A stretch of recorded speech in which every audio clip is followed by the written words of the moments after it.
말씀의 제목은 모든 것이 가능하신 하나님이라고 하는 제목으로 하나님의 말씀을 같이 함께 나누겠습니다. 오늘 우리가 읽은 본문 가운데 가장 중요한 말씀이 27절에 나옵니다. 27절에 보면 예수께서 그들을 보시며 이르시되 사람으로는 할 수 없으되 하나님으로서는 그렇지 아니하니라 하나님으로서는 다 하실 수 있다라고 그렇게 말씀하십니다. 하나님으로서는 다 하실 수 있다라고 하는 이 말씀의 의미는 무엇이냐면 우리의 좋은 아버지가 되시는 하나님은 모든 것이 가능하다라는 뜻입니다. 하나님으로서 다 할 수 있다. 이 말은 하나님이 다 하신다 이런 뜻이 아니고요. 바로 우리의 좋은 아버지가 되시는 하나님께는 모든 것이 다 가능하신 분이다라는 의미를 갖고 있는 겁니다. 잘 이해하셔야 합니다. 그래서 내가 기도하면 하나님이 다 알아서 할 거야 이런 개념이 아니란 말이에요. 우리가 믿는 그 믿음은 우리의 좋은 아버지 되시는 하나님은 모든 것이 다 가능하신 하나님인 것을 우리가 믿는 겁니다. 이해가 되시죠? 하나님은 다 알아서 하실 거야. 이것과 하나님은 모든 것이 다 가능하신 분이다라는 것은 너무나 다른 개념입니다. 그래서 우리는 자꾸 착각합니다. 내가 기도하면 하나님이 모든 걸 다 알아서 해주실 거야.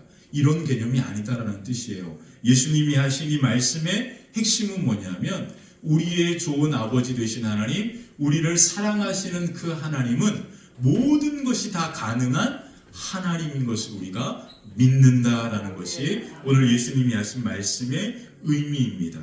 자, 그래서 모든 것이 가능하신 하나님이 우리와 함께 하심을 우리가 믿는 것이죠. 그러므로 우리의 믿음은 모든 것이 가능하신 하나님께서 우리의 좋은 아버지가 되시고 우리와 함께 하실 뿐만 아니라 우리와 동행하신다라고 하는 것을 믿는 겁니다. 이것이 바로 우리의 믿음의 내용인 거예요. 하나님 믿습니다. 이게 아니고요. 우리의 믿음, 하나님을 믿는다라고 하는 것의 의미는 바로 오늘 예수님의 말씀을 통하여 보면 하나님 우리가 믿는 우리의 믿음은 모든 것이 가능하신 하나님을 믿는 것이고요. 그 하나님께서 우리의 좋은 아버지가 되심을 믿는 거고요. 또 그 하나님께서 우리와 함께 하심을 믿는 거고요. 그 하나님과 우리가 동행한다라고 하는 것을 믿는 겁니다. 어려운가요? 이해가 되시죠? 자, 이게 오늘 말씀의 가장 중요한 핵심입니다. 오늘 본문은요, 부자 청년이 예수님을 만나기 위하여 찾아옵니다. 부자 청년이 우리에게 보여주는 가장 좋은 선택은 예수님께 찾아온 겁니다. 그가 비록 예수님의 제자가 되지는 못했지만 그는 자신의 문제를 가지고 예수님께 찾아왔습니다. 부자 청년의 고민은 삶의 단순한 문제가 아니었습니다. 그의 인생의 가장 중요한 문제인 영생에 대한 문제입니다. 부자 청년의 영생에 대한 문제는요, 이 세상에서 영원히 살 수 있는 사람을 제외하면 모든 사람에게 가장 중요한 문제이기도 합니다. 영생에 대한 문제는 곧 죽음에 대한 문제이고요. 죽음 이후에 대한 문제를 가지고 이 부자 청년은 예수님께 찾아온 것입니다. 부자 청년은요, 죽음이 끝이 아니다라고 하는 사실을 알고 있었습니다.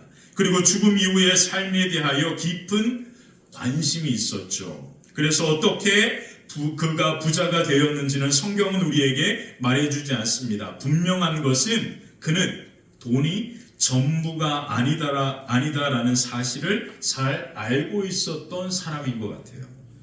그때나 지금이나 돈이면 모든 것이 다 되는 세상에서 모든 것을 가졌지만 그것으로 채워지지 않는 영혼에 대한 관심, 영혼에 대한 사모함이, 영생에 대한 사모함이 그에게 있었습니다. 다른 말로 표현하면 모든 것을 가졌지만 그 영혼은 깊은 목마름 가운데 있었다라는 뜻입니다.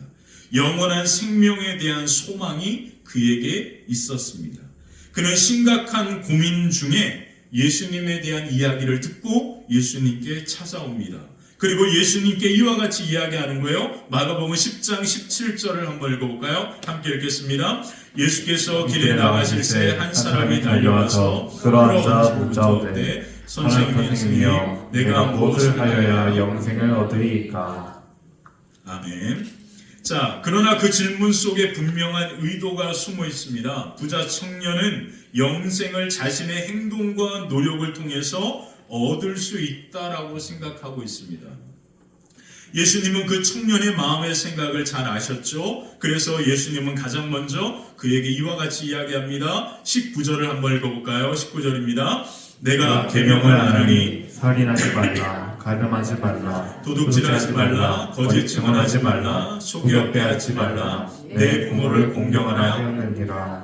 부자 청년은 계명을 지켜야 한다라고 하시는 예수님의 말씀 앞에 너무나 기뻤습니다. 왜요? 그 부자 청년은 어려서부터 철저하게 이 계명을 지켜온 사람이었거든요. 그래서 자기가 어려서부터 그 일을 해왔기 때문에 너무나 그 예수님의 말씀에 기뻐서 이렇게 반응합니다. 20절에 보면 그가 여짜오되 선생님이여 이것을 내가 어려서부터 다 지켰다라고 그렇게 자랑합니다. 이것이 영생의 비밀이었군요. 너무나 기뻐서 그렇게 대답한 겁니다. 그렇지만 지금 자신은 그렇게 다 지켰는데도 영생의 기쁨을 경험하지 못했다라고 말하고 있는 것이기도 하죠. 그때 예수님은 부자 청년의 문제가 무엇인지를 명확하게 말씀하십니다. 그 말씀이 21절인데 오늘 우리가 가장 중요하게 보아야 할 말씀입니다. 21절 한번 읽어볼게요. 예수께서 그를 보시고 사랑하사 이르시되 내게 아직도 한 가지 부족한 것이 있으니 가서 내게 있는 것을 다 팔아 가난한 자들에게 주라. 그리하면 하늘에서 보화가 내게 있으리라. 그리고 와서 나를 따르라 하시니. 아멘. 예수님은 부자 청년에게 부족한 한 가지에 대하여 말씀하십니다. 결국 부족한 한 가지가 부자 청년으로 하여금 영생의 기쁨을 경험하지 못하게 했다라는 뜻이겠죠. 그 한 가지가 무엇입니까? 여러분 21절 한번 보세요. 여러분들은 이 21절을 읽으면서 예수님께서 말씀하신 부족한 한 가지를 뭐라고 생각하십니까? 그 부족한 한 가지가 뭐예요? 이 한 가지가 되면 영생의 기쁨을 얻을 수 있는데 여러분들이 보시기에는 그 부족한 한 가지가 뭐냐라는 거예요. 여러분 한번 보세요. 성경 구절을. 여러분들이 보실 때에는 그 부자 청년에게 부족한 한 가지가 뭐일까요? 그 부족한 가지가 무엇이냐면 예수님을 따르지 못한 겁니다. 예수님을 따르지 못한 것. 이것이 바로 그에게 부족한 한 가지였던 것을 우리는 말씀을 통하여 보아야 합니다. 우리는요, 이 말씀을 볼 때마다 예수 믿으면 모든 재산 다 팔아야 되는구나. 그래서 부자는 천국 가기 어렵구나. 그래서 가난한 사람만 천국 가겠구나. 이렇게 이 말씀을 오해하면 절대 안 됩니다. 이 말씀의 핵심은 무엇입니까? 예수님을 따르는 것입니다. 그 모든 것을 다 그렇게 버리고 팔고 가난한 자들에게 나누어 주고 마지막에 뭐라고 이야기하세요? 와서 나를 따르라. 다른 말로 표현하면 뭐겠어요? 바로 이 부자 청년이 갖고 있는 그 부는 엄청난 재산은 예수님을 따르지 못하게 한 것이죠. 자, 그러면 동일합니다. 오늘 우리에게 재산이 많지 않아도 예수님을 따르지 못하게 하는 한 가지가 있단 말이에요. 그게 뭐냐라는 거예요. 그게 여러분들에게는 술입니까? 건강입니까? 아니면 자녀들입니까? 아니면 똑똑함입니까? 아니면 유튜브입니까? 오늘 우리가 예수님을 따르지 못하게 하는 한 가지는 이 부자 청년으로 하여금 영생의 기쁨을 얻지 못하게 했는데 오늘 우리에게도 이와 같이 예수님을 따르지 못하게 하는 그 한 가지가 있단 말이에요. 그 한 가지가 뭐냐라는 거예요. 그게 오늘 이 말씀의 핵심입니다. 결국 부자 청년은 이 한 가지로 말미암아 예수님을 따르지 못함으로 영생의 기쁨을 맛보지 못하고 경험하지 못하게 되었습니다. 자, 이 말씀을 다른 의미로 생각해 보겠습니다. 예수님께서 와서 나를 따르라고 하신 그 청년에게 하신 이 말씀의 의미가 무엇일까요? 이 말씀의 의미는 예수님이 그 청년에게 이렇게 얘기한 겁니다. 얘야, 나와 함께 가자. 그잖아요. 예수님께서 그 청년에게 나를 따르라고 하신 이 말씀은 예수님은 지금 그 청년에게 나와 함께 하자라고 하는 그런 사랑의 고백이었습니다. 얘 정말로 사랑스럽구나. 너 정말로 멋지구나. 이제 나와 함께 가자. 나와 함께 가자라고 예수님은 그 청년에게 말한 거였거든요. 하나님의 사랑은 우리와 영원히 함께 하기를 원하시는 그러한 사랑입니다. 그렇게 오늘 예수님은 그 부자 청년에게 나와 함께 하자, 가자라고 그렇게 이야기하신 겁니다.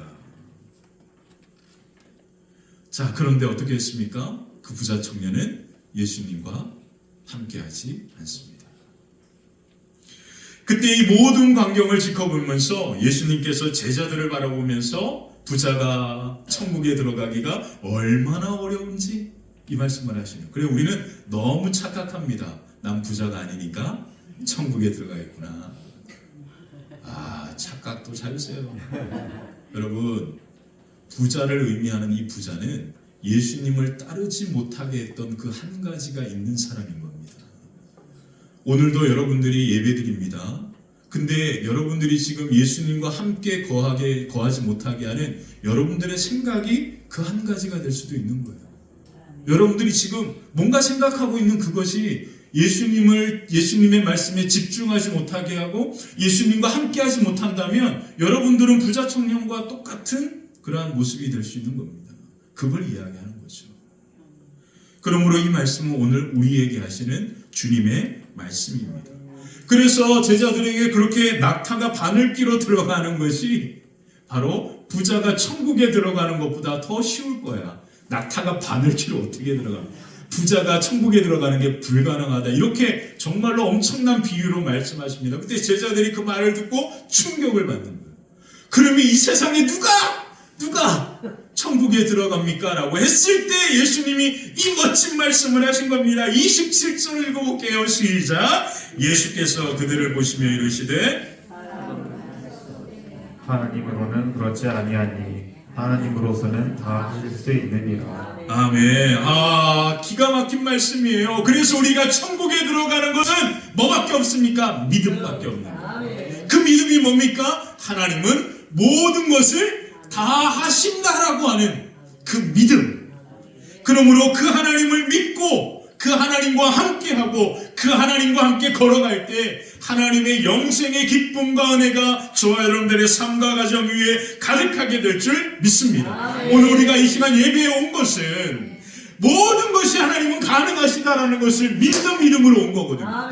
그 하나님을 믿게 될 때 오늘 영생의 놀라운 기쁨과 그 은혜가 함께 예비하는 우리 사랑하는 성도님들의 걸음과 가정 위에 가득하게 해주시기를 주님의 이름으로 간절히 축원합니다. 그래서 우리는 결코 혼자가 아닙니다.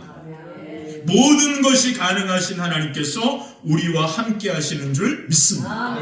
이 믿음으로 담대히 나아가시기를 주님의 이름으로 축복합니다. 그래서 오늘 말씀을 통하여 우리와 함께 하길 원하시는 하나님의 사랑 앞에 우리가 어떻게 믿음으로 반응해야 하는지 같이 함께 보겠습니다. 첫 번째, 예수님과 함께 뭐 하는 거예요? 걸어가는 거다. 우리와 함께 하기를 원하시는 하나님의 사랑 앞에 우리가 바른 반응을 해야 하는데 그것이 뭐냐면 예수님과 함께 걸어가는 것입니다. 이것이 하나님을 향한 우리의 사랑이고요. 그리고 예수님과 함께 걸어가기 전에 우리는 반드시 먼저 한 가지 해야 할 것이 있습니다.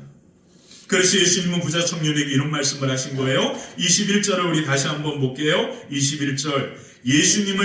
예수님과 함께 걸어가기 전에 우리가 무엇을 해야 하는지 한번 보겠습니다. 예수께서 그를 보시고 사랑하사 이르시되 내가 아직도 한 가지 부족한 것이 있으니 가서 내게 있는 것을 다 팔아 가난한 자들에게 주라. 그러면 하늘에서 보화가 내게 있으리라. 그리고 와서 나를 따르라 하시니. 아멘. 가서 내게 예수님을 따르기 전에 내가 해야 할 것이 있다라고 말씀하시죠. 그게 뭡니까? 가서 내게 있는 것을 다 팔아 뭐 하라고요? 가난한 자들에게 주어라.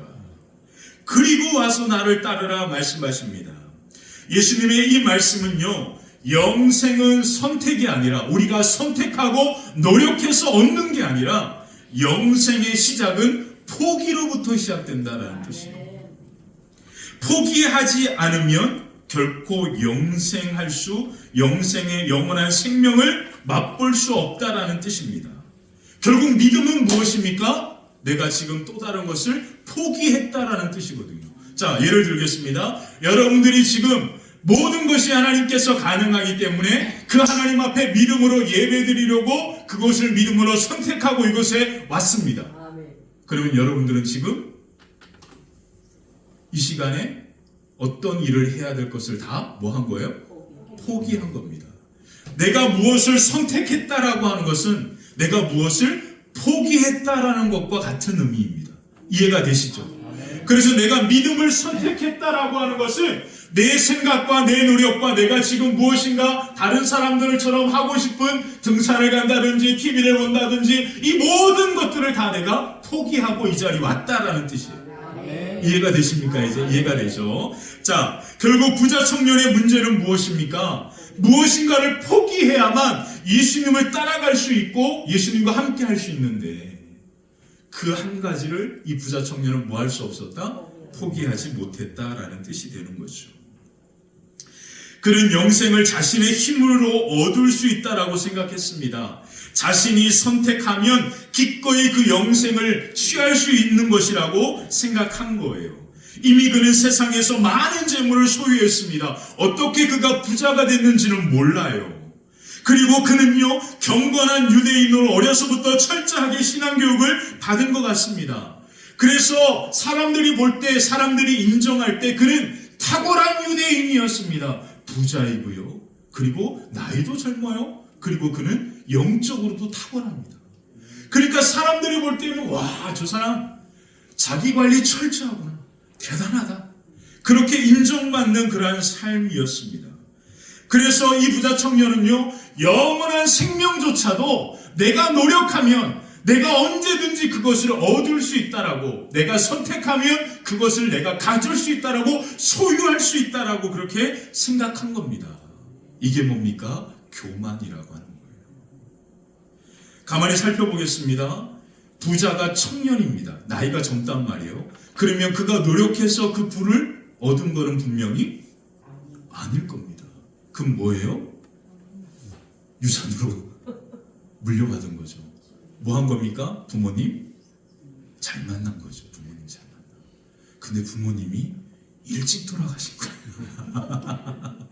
돈 많은 부모님이 일찍 가신 거예요. 그러니까 그 유산이 다 누구의 것이 되어버린 겁니까? 부자 청년의 것이 된 거예요. 야, 너무 부러워요.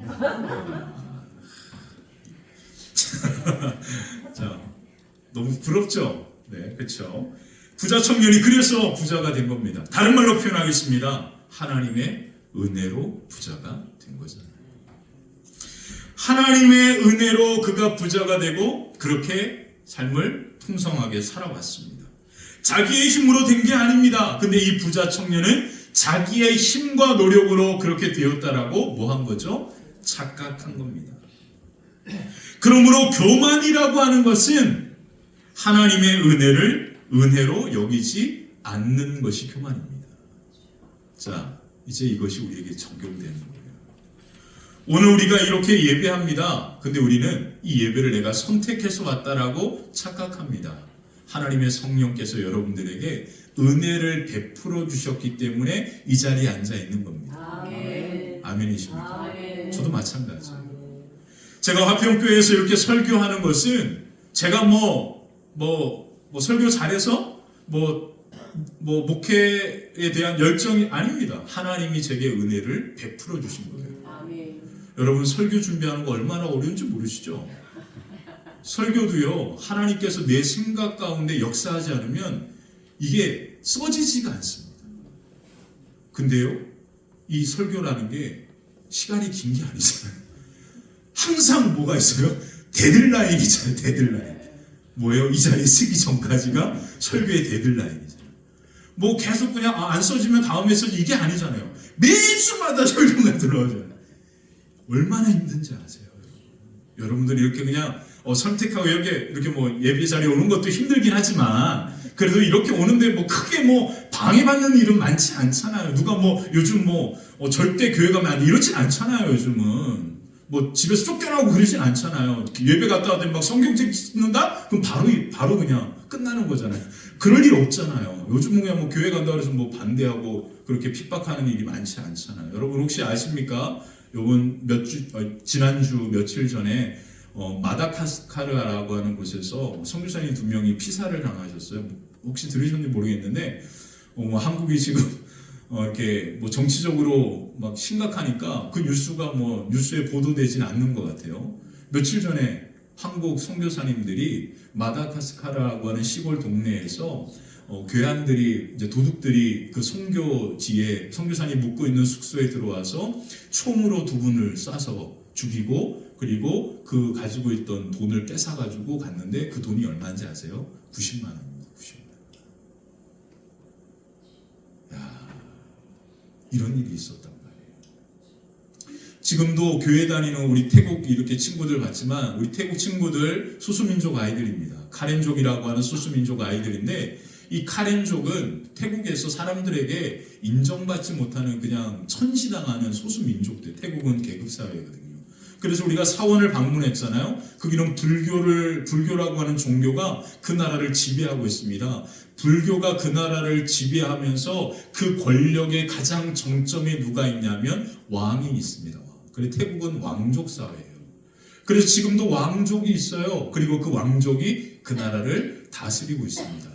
그래서 왕족 사회이기 때문에 그 나라에서 가장 낮은 계급이 바로 소수민족들이에요. 그 소수민족 가운데 카렌족이 있는데 그 카렌족 아이들이 목사님이 선교사님이 같이 함께 케어하면서 그 치앙마이라고 하는 그 지역으로 데리고 와서 그 곳에 있으면 시골이라 교육시설도 제대로 없으니까 교육을 받을 수 없으니까 어쨌든 그 민족을 그 종족을 변화시킬 수 있는 길은 교육밖에 없잖아요. 그 아이들을 그곳에서 데리고 와서 그렇게 이렇게 아이들을 케어하면서 돌보고 있는 겁니다. 제가 나중에 이제 태국 선교 갈 때 지금 시간이 없어서 길게는 못하지만 태국이 불교라고 하는 종교를 통해서 왕족이 그 나라를 지배하는데 불교의 가장 중요한 핵심이 뭔지 아십니까? 윤회예요. 윤회. 내가 지금 가난하게 살아도 그냥 착하게 그렇게 살면 다음에 나도 신분 상승이 될 수 있다라고 그렇게 그들을 사상적으로 종교적으로 올가면서 그렇게 그들을 자기들의 권력을 유지하는 일을 위해서 그렇게 그들의 생명을 존귀한 생명을 그렇게 사용하는 겁니다. 도구로. 무서운 거예요. 저는 조선을 싫어합니다. 왜 그러냐면 같은 민족을 조음으로 부렸던 사상을 갖고 있거든요. 여러분 우리나라가 이렇게 막 그냥 싸우는 이유는 다 그런 사상의 흐름 속에서 흘러왔기 때문에 그렇습니다. 더 이상 얘기하지 않을게요. 한번 이런 얘기할 때가 있을 것 같아요. 자, 어쨌든 이 부자 청년의 가장 큰 문제는 교만의 문제죠. 하나님의 은혜를 은혜로 여기지 않는 겁니다. 그래서 부자 청년의 신앙에 있어서 가장 좋은 선택을 합니다. 예수님께 찾아오는 선택을 했어요. 그러나 예수님께서 그에게 내가 너와 함께 할게, 함께 걸어가자라고 그렇게 예수님이 사랑의 고백을 그에게 했지만 그 부자 청년은 예수님의 그 사랑의 고백을 듣고도 자기의 삶에 있는 것들을 포기하지 못하고 그의 삶으로 돌아가는 안타까운 일이 오늘 성경에 나타나고 있습니다.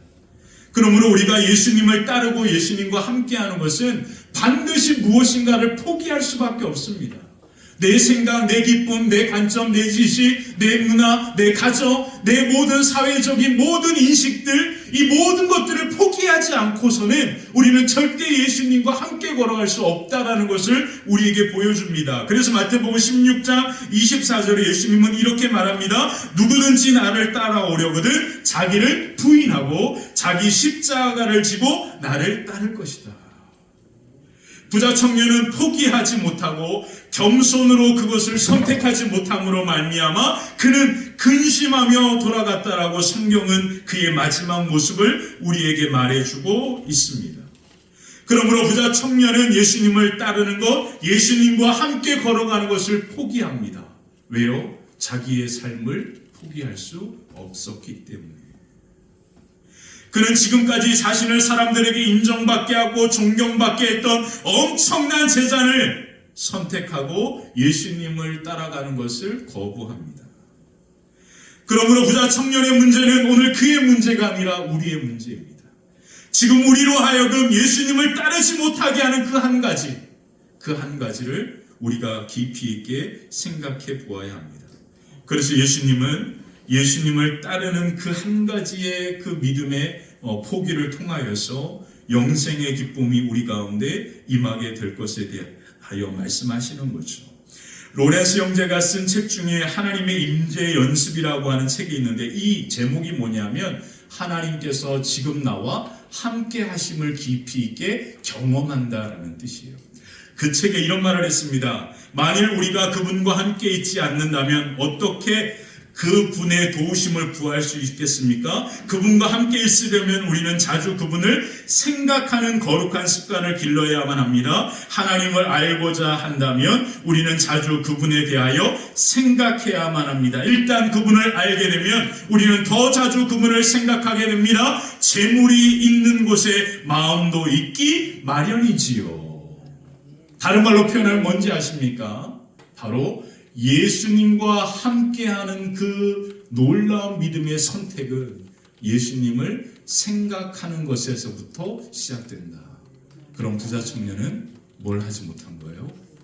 예수님에 대한 생각을 할 수 없었던 겁니다. 왜요? 그에게는 부가 더 귀했습니까? 오늘도 모든 것을 가능하게 하시는 하나님만을 생각하고 예비하는 저와 여러분들의 걸음 위에 영원한 생명과 기쁨의 은혜가 충만하게 될 줄 믿습니다. 자, 그래서 두 번째, 사랑은 구체적으로 드러나야 합니다. 예수님은 부자 청년에게 가난한 사람들에게 자신이 받은 은혜를 나누어 줄 것을 말씀하고 있습니다. 그리고 예수님을 따르라 말씀하시죠. 예수님은 제자들을 부르셨던 것처럼 지금 부자 청년도 부르고 계십니다. 그러나 부자 청년은 그 부르심 앞에 반응하지 않습니다. 제자들은 예수님께서 그들을 부르셨을 때 모든 것을 버리고 예수님을 따라갔죠. 그리고 그들은 예수님의 제자가 되었습니다.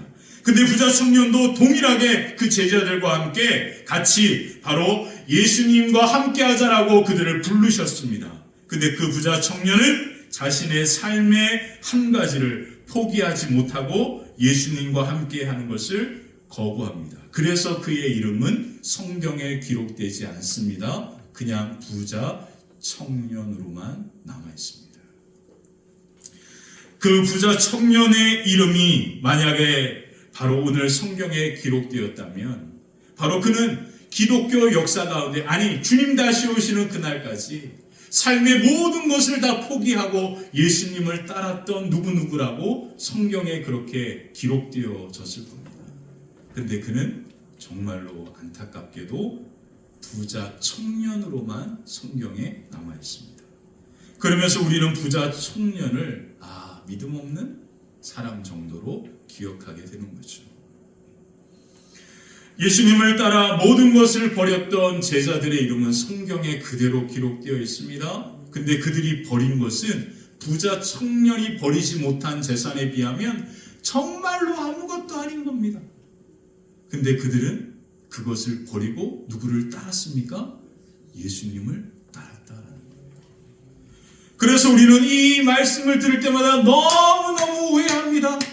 예수님을 따르려면 내 재산도 버리고 가정도 버리고 내 모든 것을 버려야 되는구나. 나는 죽기 전에 예수님 믿어야겠다. 야, 어떻게 이런 생각을 하게 되죠? 예수님이 그렇게 제자들이 예수님 우리는 모든 것을 버리고 예수님을 따랐습니다 라고 했을 때 예수님이 그들에게 이렇게 축복하십니다. 30절 같이 한번 읽어볼까요? 30절입니다. 함께 읽겠습니다. 현세에 있어 집과 형제와 자매와 어머니와 자식과 전토를 100배나 받되 박해를 경하여 받고 내 죄의 영생을 받지 못할 자가 없느니라. 아멘. 그래서 이 말씀 정말로 중요하죠. 우리가 예수님을 따라가기 위해서 버린 그 포기한 모든 것들에 예수님은 엄청난 100배의 은혜를 허락하신다. 근데 우리의 관심은 그 뒤에 나와요. 박해를 겸하여 받되. 야, 요건 또 너무 눈에 띄죠. 그래서 고민이에요. 따를까 말까. 성경 참 우리의 모습을 너무나 잘 표현해주고 있어요. 이게 우리의 모습이라는 거예요. 100배의 그 놀라운 축복을 보지 않고 박해를 경험해봐라. 아, 예수님 따르는 거 포기해야 돼. 힘들겠다. 아니, 우리 선교 갔다 왔잖아요. 선교 가는 거 사실 우리 지금 화장실도 고쳐야 되고 그 주방도 바꿔야 되고 교육관도 바꿔야 되고 리모델링도 해야 되고 얼마나 많은 게 드는데 무슨 선교? 우리 좀 이따 나중에 우리 먼저 이거 하고 이렇게 생각한단 말이에요. 똑같은 겁니다. 오늘 예수님이 제자들에게 뭐라고 이야기합니까? 너희가 포기한 것에 100배나 허락하겠다. 다른 말로 표현하면 우리가 포기한 것은 하나님께 받는 그 은혜에 비하면 아무것도 아니다는 거예요. 다른 말로 표현하겠습니다. 예수님을 따르는 순간 영원한 기쁨이 우리 안에 오면 우리가 그동안 당했던 고난과 아픔은 아무것도 기억에 남아있지 않습니다. 그래서 저는 간증할 게 없어요. 기억이 안 돼요. 기억이. 정말 가만히 생각해 보면 정말로 신앙생활하는 거 힘들고 어려웠거든요. 지금까지.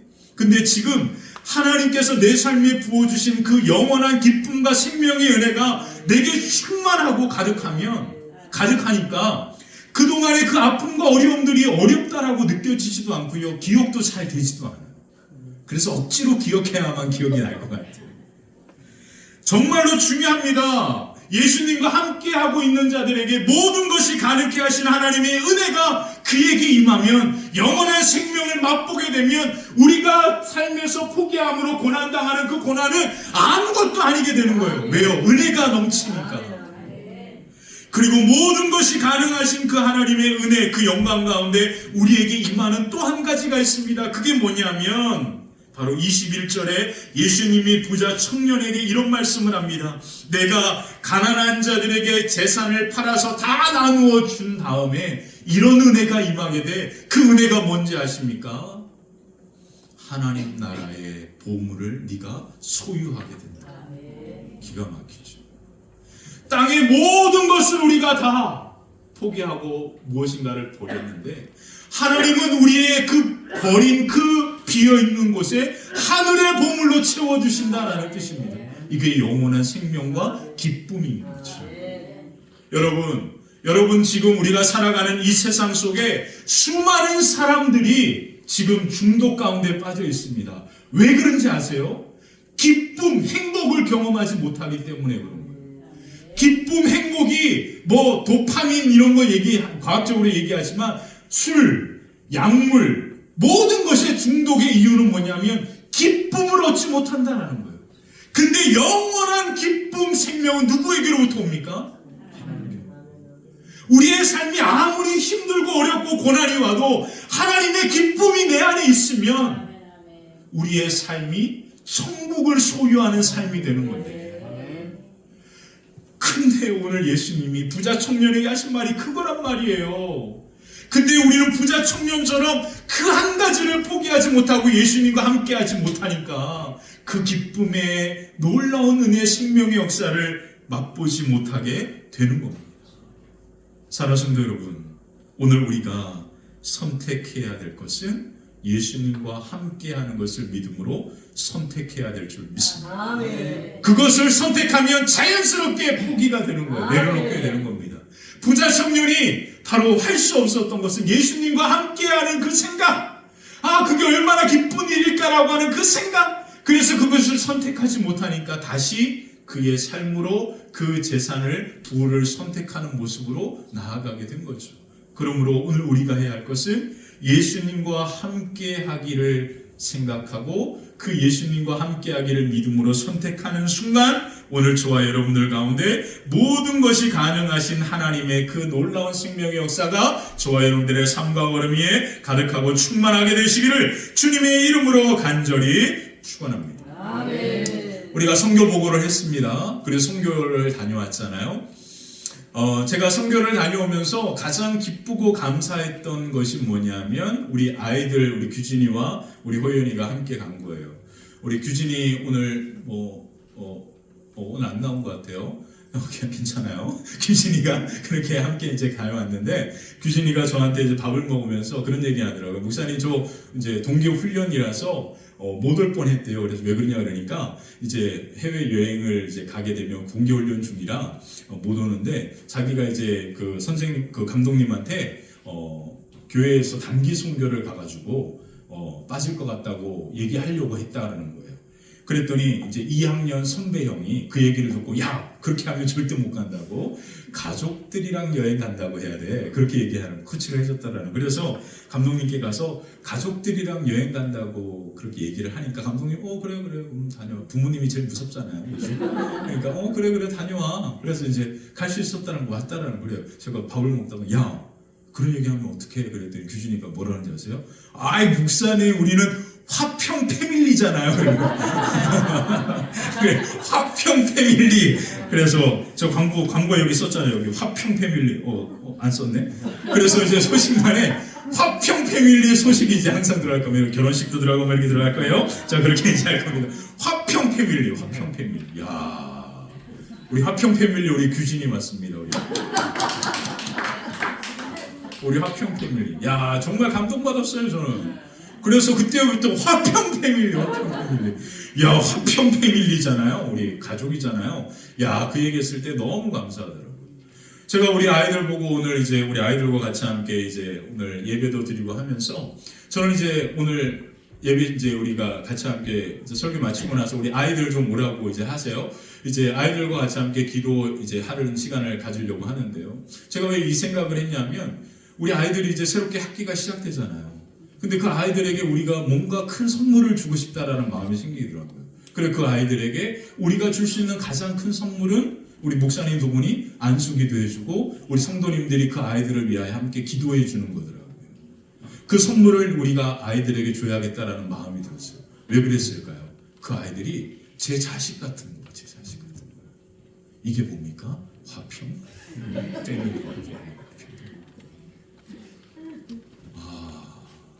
저 너무 감사했어요. 그래서 그 은혜가 있어서 너무 감사해요. 우리가 무엇인가 우리가 해야 될 것을 내려놓고 그렇게 선교에 가려고 하는 순간 하나님은 우리에게 화평 패밀리가 되게 해요. 이 놀라운 은혜. 저에게 마치 우리 규진이와 우리 호연이가 제 아들이 된 것처럼 너무 기쁘고 감사하고요. 그렇게 킹 침대 베드에서 우리 규진이가 저와 같이 함께 손잡고 잘 줄은 누가 생각했겠어요. 이 가족이니까 가능한 거잖아요. 같이 함께. 그래서 너무 감사하고 기쁜 그러한 시간이었고 너무 행복했습니다. 하나님께서 우리가 무엇인가를 내려놓고 하나님, 예수님과 함께 하나님의 그 마음을 가지고 우리가 선교에 나아가면 하나님은 우리가 내려놓은 것에 100배의 영원한 생명의 기쁨이 우리의 삶과 가정 위에 임하게 될 줄 믿습니다. 그래서 우리가 같이 함께 오늘 그 시간을 갖도록 하겠습니다. 제가 우리 아이들의 이름을 부르면 이제 2명씩 오면 돼요.